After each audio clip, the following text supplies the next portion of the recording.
సూర్యుడే గొడుగు పట్టి వచ్చాడే భుజము తట్టి చిమ్మ చీకటిలోను నీడల ఉండెటోడు రెప్పనొదలక కాపు కాసిడి కన్నువాడు ఆకాశం ఇడిసి పెట్టి ముద్దెట్టే పొలము మట్టి ఎండ భగ భగ తీర్చె చినుకుల దూకుతాడు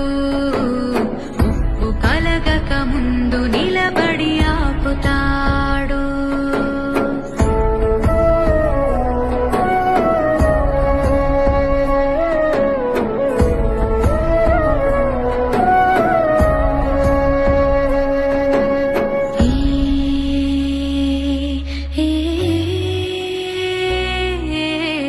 ఖడ్గమొకడైతే కలహాలు ఒకడివిలే ఒకడు గర్జ